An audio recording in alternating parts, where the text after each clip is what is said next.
Hello and welcome to another edition of Coffee with Polio Experts. Today we're here with Anand Balachandran, who works on transition, who coordinates the transition program for the polio eradication initiative here at the World Health Organization.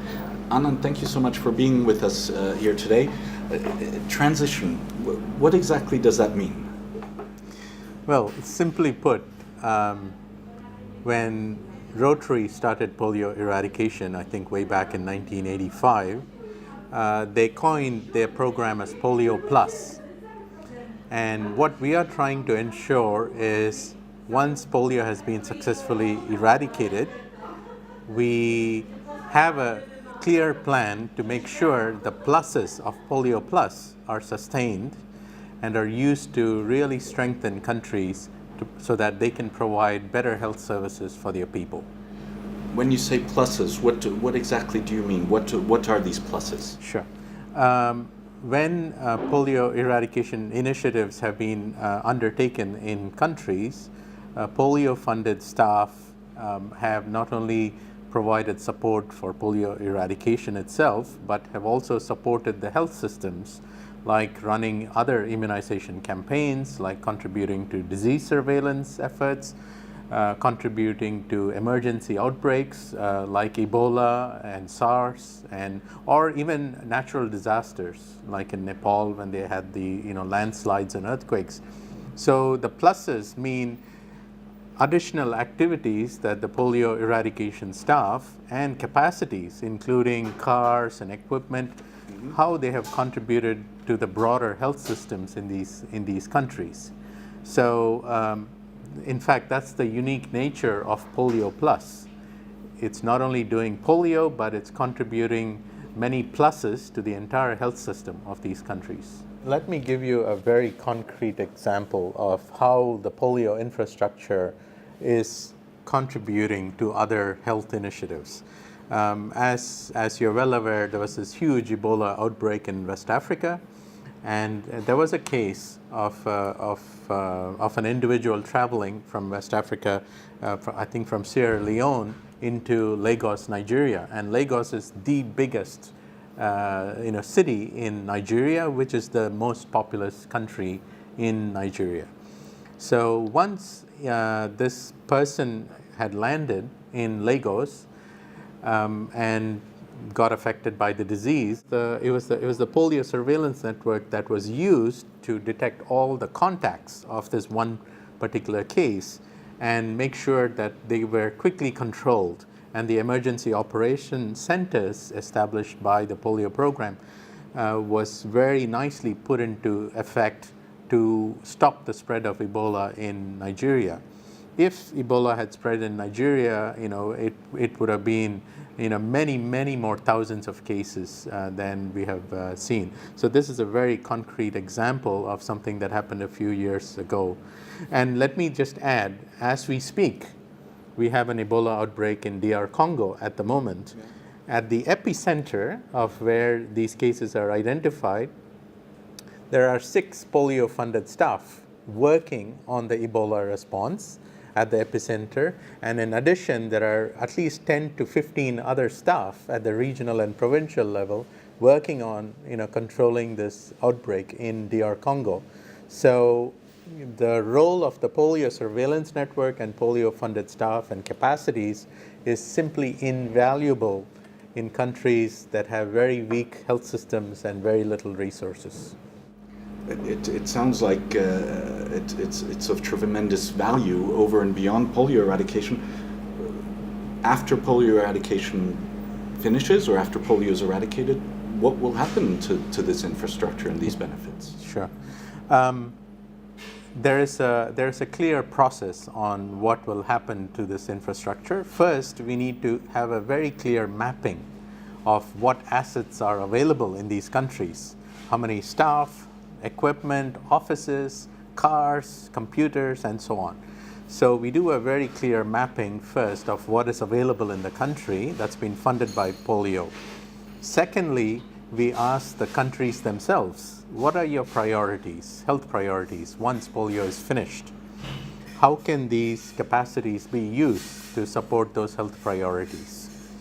And so based on this knowledge of what we have and what countries want to achieve, then we have to develop a plan so that these capacities and assets are then utilized by these countries to strengthen their own health systems, particularly for immunization, because in many countries, the polio eradication staff have provided support for measles vaccinations, for yellow fever vaccinations, meningitis vaccinations, and so on.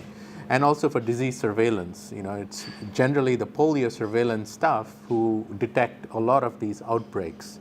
So we want to make sure that the polio assets and infrastructure are used first to ensure that we sustain polio eradication for the long term. So that's our priority one.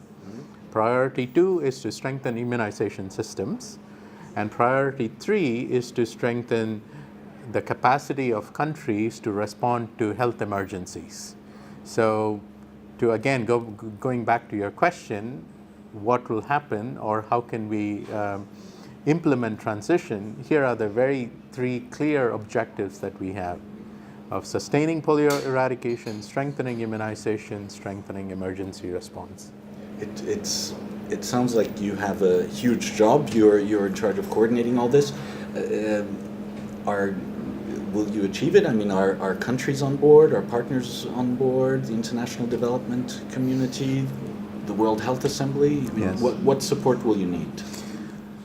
Well, I should say that there are 16 countries that are priority countries for us in terms of transition, because almost 90% of all the polio assets are in these countries.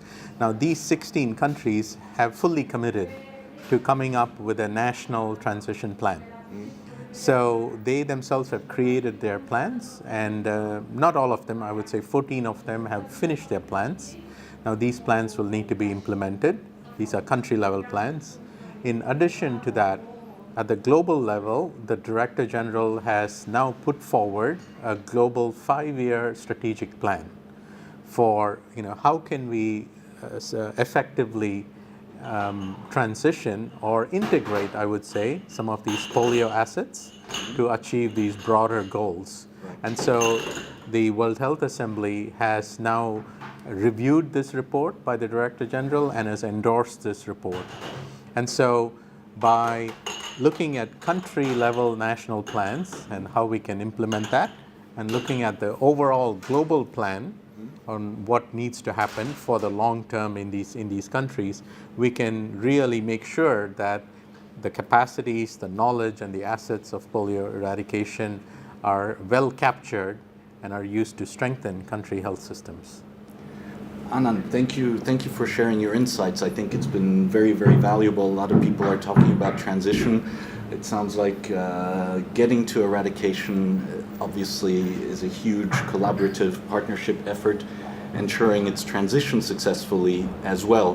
Thank you for your insights. Do you have any final points or thoughts for our audience today? Sure. Trying to eradicate a disease is a once-in-a-lifetime opportunity. There's been only one before, which is smallpox eradication. And Rotarians have played the leadership role in polio eradication for so long. And I think this is a valuable opportunity for Rotarians not only to ensure that a disease has been successfully eradicated, but then leave these countries with a stronger health system. I think this would be a much longer lasting legacy. This is equivalent to turning off the light switch and shutting the door when a project is over, versus realizing that, hey, we have actually built this whole building. We have electricity and water and communication equipment because of polio. It would be foolish to just shut down the building and walk away. We need to use this building. That's a great analogy and a great point to finish with. Thank you again, Anand, and thank you for watching. And please join us again on another episode of Coffee with Polio Experts. Thank you. Thank you.